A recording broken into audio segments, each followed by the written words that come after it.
네, 최근 지지율 답보 상태가 이어지고 있는 이재명 후보. 오늘은 민주당의 텃밭인 호남을 방문했습니다. 광주에서 직접 공약을 발표하고 아이파크 붕괴 사고 현장을 방문했는데요. 화면으로 먼저 만나보시죠.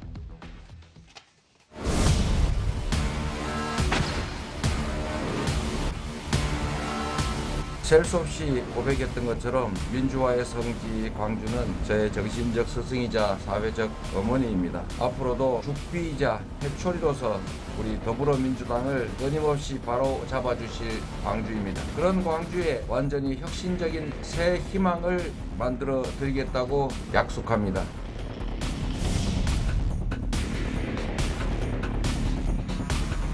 참으로 안타깝고 기가 막히게 생각됩니다. 우리 피해자 가족들께서 저한테 오히려 앞으로 이런 사고 안 나가게 해달라 이런 말씀을 저한테 해주셨습니다. 정말로 죄송하고 드릴 말씀이 없었습니다.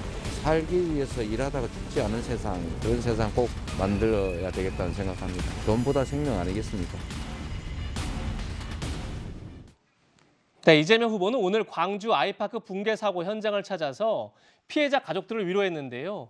전날 송영길 대표도 같은 현장을 찾았지만 문전박대를 당했습니다. 왜 그런지 한번 보시죠.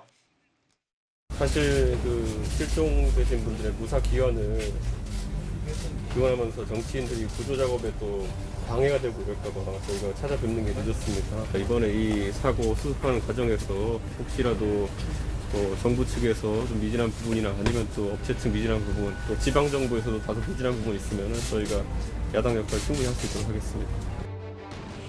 더민주당 돌아가라! 더민주당 돌아가라! 더민주당 거부한다! 거부한다! 거부한다! 들어오지 마세요. 지금 이 뭔 난리입니까? 우리 죽겠는데. 가세요. 지금 이 뭔 난리예요. 지난번에 아니 오지 마세요. 오지 마세요. 지금 뭔 난리예요 지금 가족들한테. 표 찍을 때만 텃밭이고 뭐 호남에 호소하고 민주당이 뭐 호남에 뭐 이런 거라고 하면서 실제적으로 어떻게 국힘당보다도 늦게 옵니까?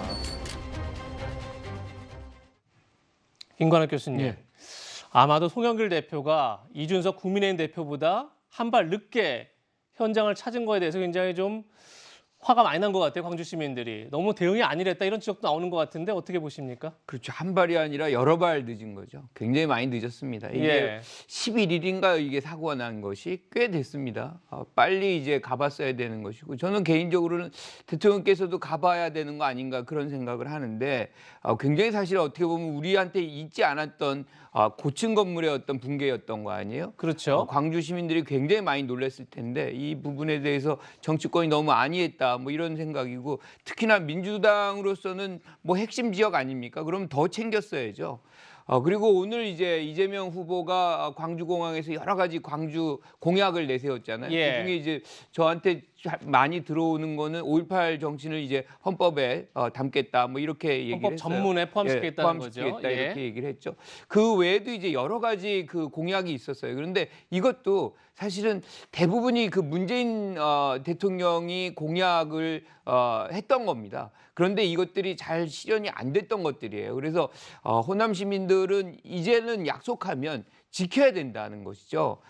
이제 더 이상은 뭐 민주당이라 그래가지고 그냥 찍어주는 건 없습니다. 약속은 지켜야 되고 여기서 더 적극적으로 호남 민심을 이제 받아 안으려고 노력을 해야 되는 거거든요. 그런 측면에서 본다면 이제 민주당은 여기를 텃밭이라고만 얘기하지 말고 진짜 텃밭처럼 노력을 하는 그런 민주당이 돼야 되겠죠. 예.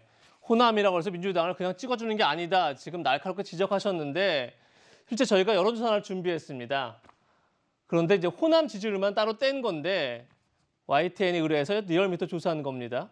이재명 후보가 58.8, 윤석열 후보가 21.3%를 얻었습니다.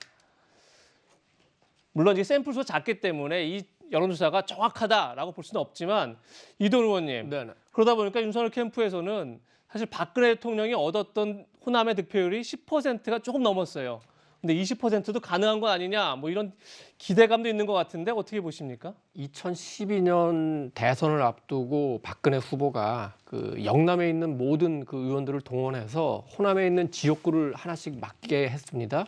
그리고 당시 정의화 의원이 굉장히 그 호남과의 관계가 좋았기 때문에 현장에서 그 선거를 지휘하면서 굉장히 공을 많이 들였어요. 그렇게 해서 전북에서 11%, 광주 전남에서 9% 합쳐서 한 10% 약간 넘게 얻고 그때 당시에 이제 선거에 승리했습니다.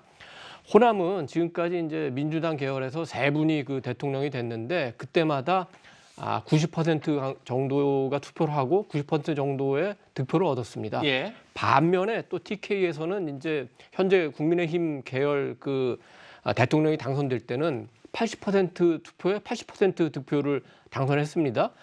그런데 지금은 양 TK도 그렇고 호남도 그렇고 지금 뭔가 그 지지세가 이전만은 못하다. 지금쯤이면 한 70%가 넘어야지 이제 선거 때 더 많은 표를 얻을 수 있을 것 같은데 지금 그 여론조사에 잠깐 나왔습니다만 58%, 60%가 안 넘지 않습니까? 예. 도대체 왜 그런 건가? 이제 많은 분석들이 있는데 호남 분들이 보기에 뭐 이런 얘기를 조금 그 하시는 분들이 있습니다.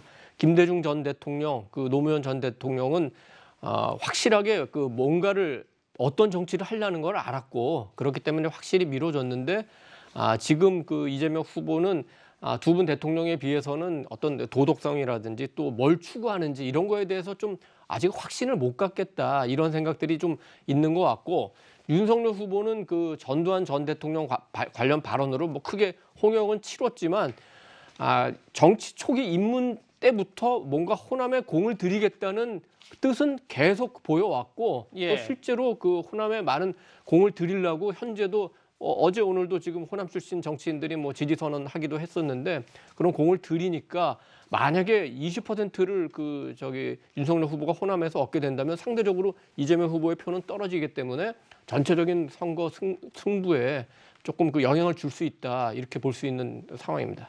네, 호남 표심 어떻게 움직일지 함께 지켜보도록 하겠습니다.